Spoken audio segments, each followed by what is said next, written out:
是7月11号，我要告诉你们一件好消息，就是我明天就要搭乘前往拉萨的火车啦。然后前几天呢，我申请的那个入藏行也下来啦。然后呢，我现在人是在西宁，明天呢会从西宁到拉萨。现在已经10点46，今天呢是7月12号。那么晚呢，我之所以还在火车站，是为什么呢？大家请看。没错，我们即将要前往拉萨，然后呢，我们已经准备好了粮食，还有很多的饮料。这次呢，将会是一个长达1天的火车。然后呢，我给大家看一下其中的一个小伙伴的纸质车票，虽然我没有，但是呢，我就想说，这个是不是一个非常好的纪念意义的东西？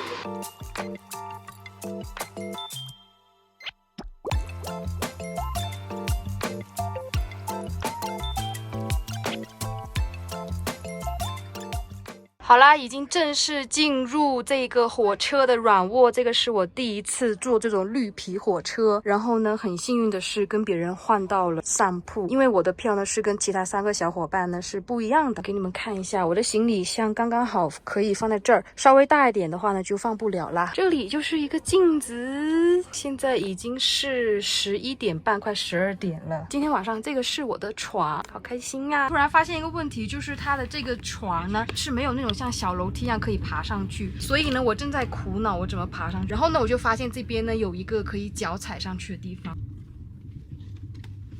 哇塞，我居然上来了！这个空间还是挺小的，如果你是身高比较高的人的话，我觉得这里可能不太合适。我个人呢还是挺期待这次的旅行，因为西藏是全国最高海拔的地方。那在那之前呢，我有去过佩鲁的 Cusco， 那个地方呢也是高海拔，也是我第一次有高原反应的地方。所以呢，这一次来西藏之前，我们已经做好了充足的准备，该吃的东西也吃了，该买的东西也买了。所以我希望这次的高原不会太难受。现在呢，我们已经到达了4600、4700左右的海拔，感觉已经人不太行，就有点像在佩鲁 Cusco 那样子，气喘不上来，然后呢，你的气也吸不到底，这个高原反应一点都不好玩。书包，哇，来了，小心。好嘞，这里呢有个地方是可以放你的包，然后呢，我打算把我的小背包还有这个书包也放上去。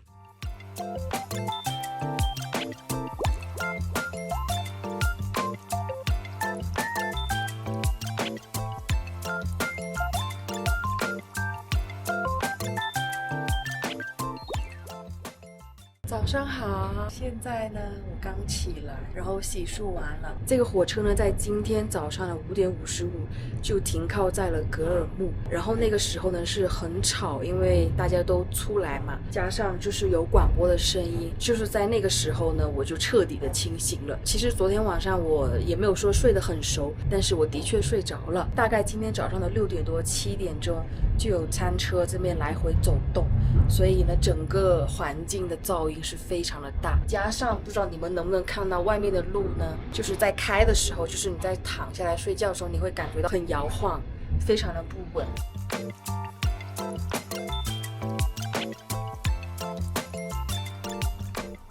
和我们一起同桌的这位小哥点了一份单人餐，你们猜这份多少钱？才65块钱一份，还蛮贵的，对不对？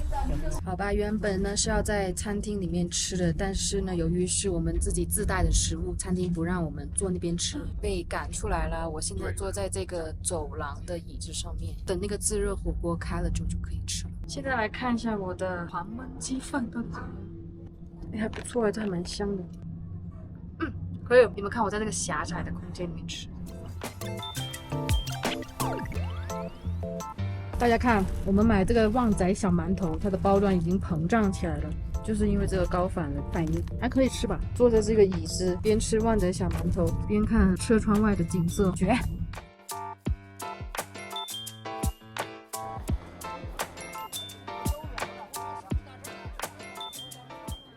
经历了快24小时的火车，终于到拉萨了。我们这边呢是有一个专门的导游来接我们。现在已经是晚上快9点半了，这个天气刚刚好，没有很冷哎，大概是24度这样子。住这一次在拉萨第一个酒店，进来呢就看到这么宽敞的地方。最棒的一点，你们猜是它这里居然还有一个小小的 patio。现在呢其实已经晚上10点了，准备去喝一点热汤。好了，那我们明天再见，拜拜。我印象中的拉萨呢，应该是比较偏僻的地方，但是没想到拉萨这个城市真的非常多的商店，一点都没有我想象中那么的偏僻，反而很热闹。来到了今天第一个景点，就是布达拉宫，在这边也不太方便多拍照，就给你们简单看一些片段吧。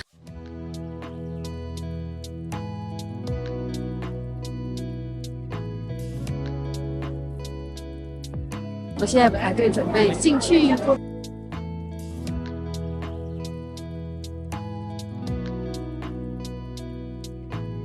现在在这边点几杯奶茶，看一下味道怎么样。青海那个地方所有茶做出没有盐巴，可以加白糖。我们在这个拉萨、日喀则、山南都是加那个盐巴，开水，然后砖茶，然后酥油，然后打起来。现在准备爬这个楼梯，爬到那个店内。我觉得有高反，然后还爬楼梯还是蛮吃力的，要慢慢爬，然后要喘一喘气才行。这个是防风、防水、节约重量的管用。这个原来西藏的古代的建筑的风格就是。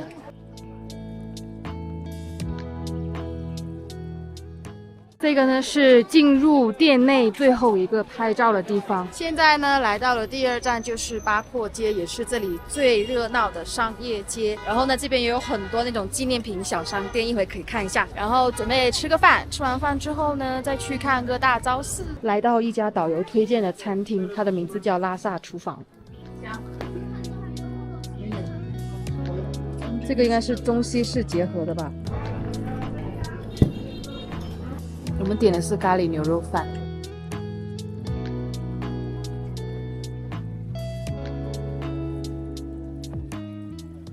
午饭吃完，现在来到大昭寺，然后呢，后面呢是八廓街，他们两个相邻的非常的近。现在呢，就跟随我的镜头进去大昭寺看一下吧。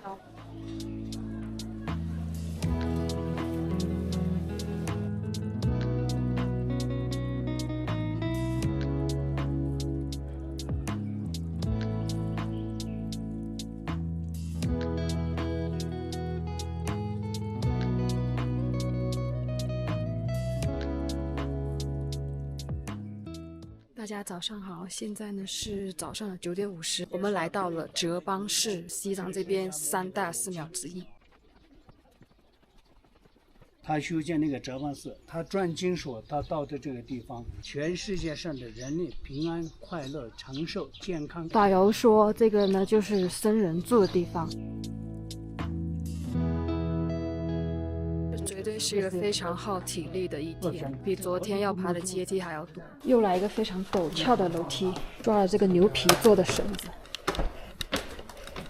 哎呀呀呀呀！看完了哲蚌寺，现在来到了罗布林卡，它的名字其实翻译成就是宝贝园林。买到了罗布林卡的票，然后我发现这个是我去过那么多景点最有意义，也是最值得收藏的一张票。你们看这个卡的表面呢，它是可以移动的，可以变的，好有趣哦。导游说这个是可以收藏，我也觉得是的。过完安检之后呢，进来就是所有的花花草草，哇，这里风景太美了。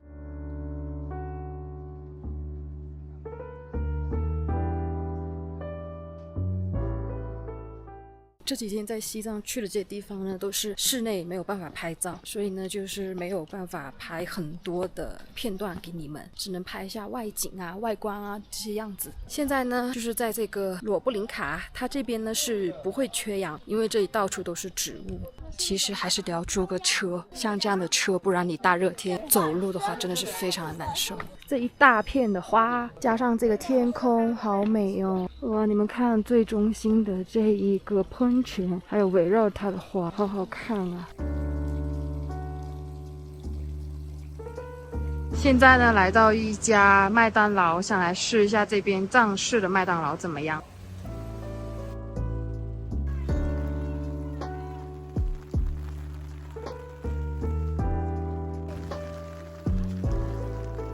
为了来看文成公主的演出，真的是拼了呀！你看这个水，哎呀，都泡脚了都，妈呀！坐。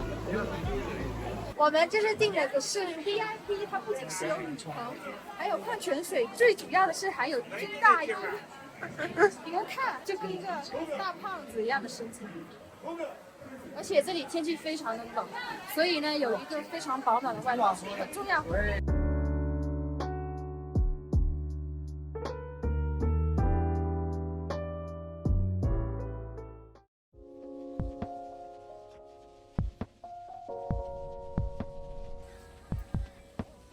现在呢，停在这一站就是来看大藏獒。然后你们看这个大藏獒，它居然还戴这个太阳眼镜。这里游客还是蛮多的。然后远处你能看到这个山，配上这些云雾缭绕的感觉，非常的漂亮。我们来到了4280米的海拔，叫雅江河谷。大家看，这两只是正在和我拍照的藏獒，一个是白色，还戴着墨镜呢，超级可爱。是这一只。万万没想到，这里是第一次遇见旱厕，之前我有见过，但这里旱厕呢要收你钱，2块钱一个人。啊，还好我今天来的路上呢没有喝太多的水，但是呢旱厕旁边居然是这么美的风景，何乐而不为呢，对吧？在这里居然看到一个应该是本地的居民，居然爬下来了，从这么高的地方一直往下走，不知道他会走去哪里呢？现在停在了第2站，就是羊湖，你们看。后面呢，这个就是羊湖啦，太美了吧！羊湖太美了，你们看这个湖面非常的平静，真的是美到极致了。哎呀，太美了！现在呢，来到这个羊湖的山脚下，开了很长的一个弯道。现在呢，就是往这个湖边下面走，近距离的接触一下大自然。然后远处呢，这些应该都是打卡点了。羊卓、雍湖，西藏3大圣湖之一。我现在发现呢，这一边很多景区，你要跟哪些东西拍照打卡的话，都要收钱，而且每次的价格又不一样。像我们刚刚跟那个藏獒拍的话呢，大概是20块钱一个人，但是呢，在羊湖这边呢是30块钱，羊羔呢刚刚拍的是15，在这边呢是20，就是每一个都贵了5块钱。然后呢，像后面这个越野车以及后面这些打卡点都是要钱的，但是具体不知道要收多少。所以说咱们呢就不凑这个热闹了，就和这些景点拍一下。摄影师当当，然后你是什么航拍当当？我是飞行员。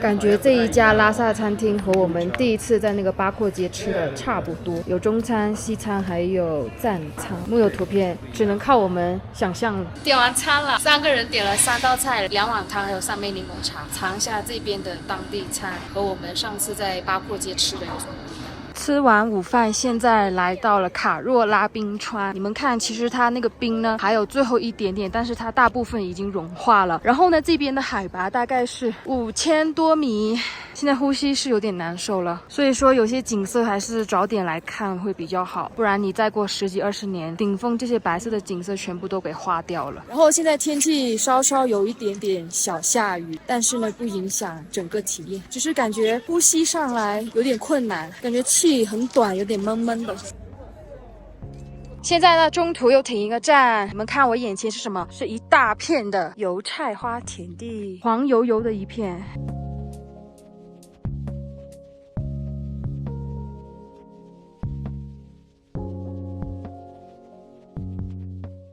现在呢是7月17号早上的9点09，我们准备在这个酒店退房，前往珠峰大本营。然后今天早上在7点多，其实我就醒了，然后呢就被一声巨大的声响给吵醒了，就是烟花。谁大早上放烟花，真的是大无语。然后呢，现在天气还下着大雨，不知道一会到了一些停靠的点和景区之后，还会不会继续下雨？天气呢也有点冷。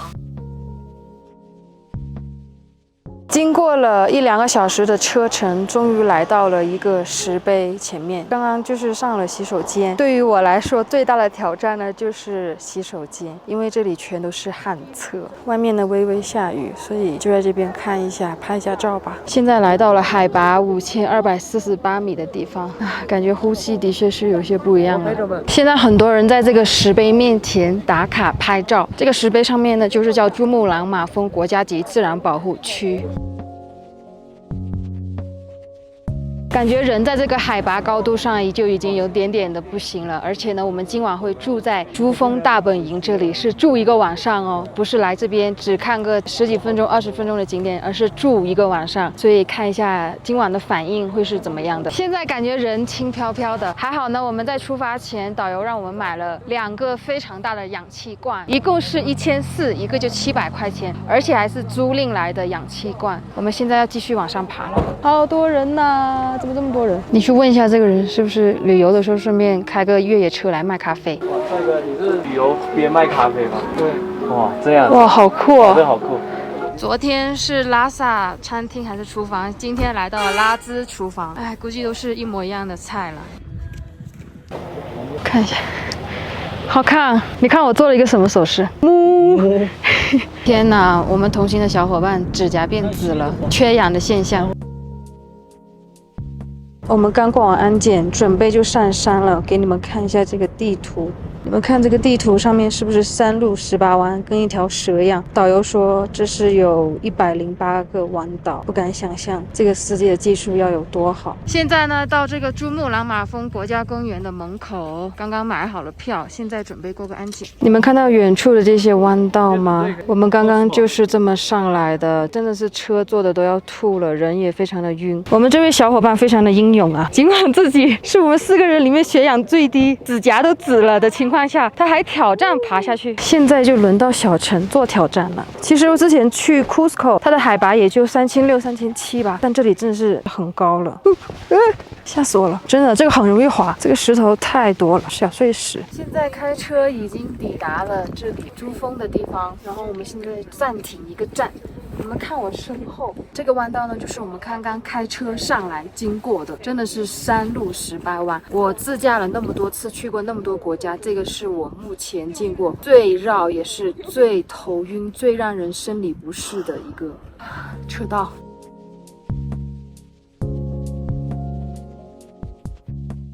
谁懂啊？还要坐45分钟这个景区的接驳车才能到我们那个帐篷那里。哎呀，人都快没了。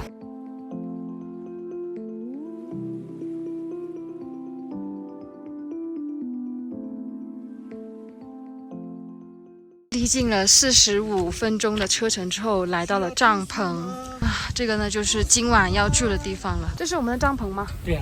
这个是帐篷里面的内设，然后有杯子、有方便面，还有氧气罐。这里呢是免费提供热水的，然后这些就是房间。他已经不行了，要躺下了。大家看我这个带的是正确的吗？吸了大概5分钟氧气吧，然后呢用手表，你们看啊，测了一下血氧100%。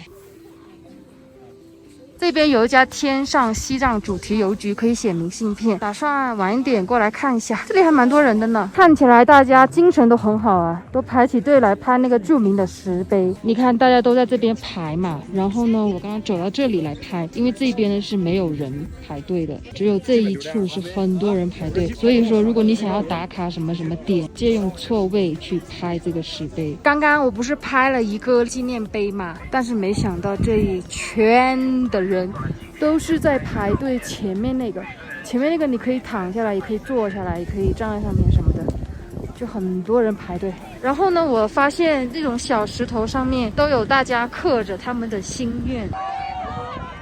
竟然在这里看到有人被求婚，好幸福啊！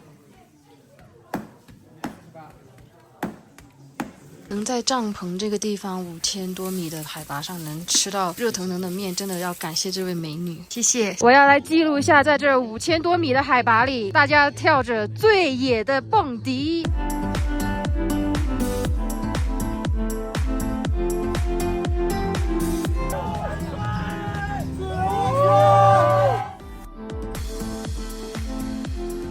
现在又要下车了，原因是因为前方堵车，非常的堵，所以呢决定下来休息休息。看那个车，它是一直堵到那儿。今天是7月19，今天也将会是我们在西藏的最后一个景点，前往的是纳木错。然后从纳木错结束之后，明天就要回拉萨。拉萨之后呢，就大家各回各家，各找各妈啦。那昨天没有怎么拍的原因，是因为我们从珠峰下来之后，其实一直都是在路上，一直在开车，开了4个多小时。中途呢还遇到了一些小意外，而且人还在适应这个高反，所以也是特别的不舒服。那今天状态好一点之后呢，准备要出发了，马上还有4分钟就要下楼和导游集合。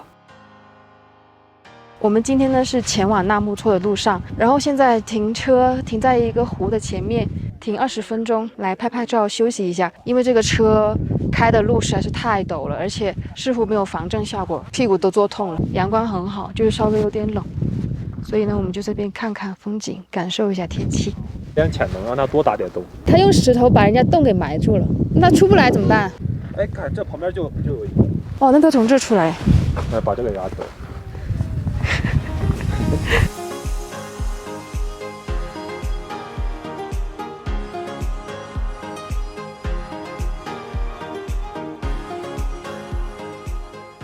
现在终于到了纳木错，也是这次旅游最后的一个景点。但是呢，现在的天气非常的不好，而且还下雨，不知道一会儿还能不能拍出好看的照片。现在的天气稍微有点冷，然后飘着小雨。现在呢，就是要买完票，买完票就可以走了。有点低估这边的天气了，真的好冷啊！而且我穿的是裙子，就更加的冷了。在车上刚刚又经历了25分钟的车程，现在人有点累。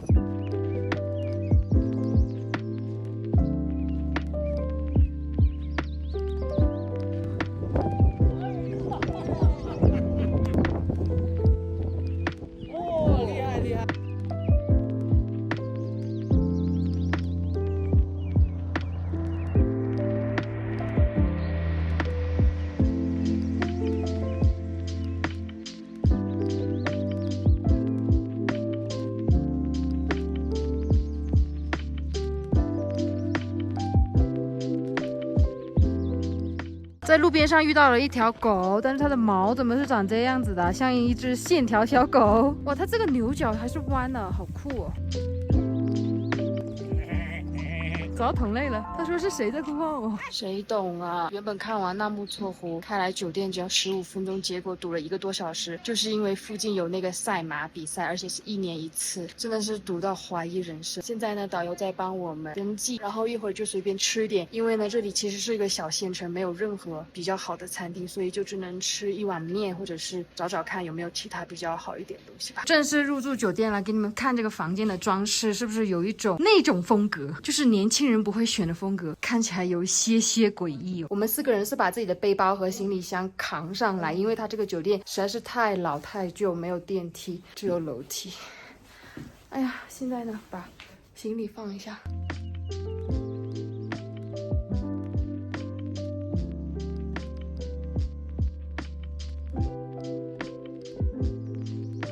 现在马上要离开拉萨了，我们正在前面在思考这个金刚结到底要买几个。这位人士说几个？买7个，7个。他说要买8个，简直是来搞批发。我们现在已经从八廓街回来了，然后呢，在那里我就买了2件东西。第一件呢是这个金刚结，然后呢你可以挂在你的车上或者是包包上，可以保佑你，也算是一个比较寓意很好的东西。然后我打算送给我家人和朋友。然后另外一个东西呢，也是我自己了解到的，就是这种唐卡的手链。然后呢，这个手链呢是给我嫂子的，上面这个图案呢是绿度母，专门就是保佑女性的。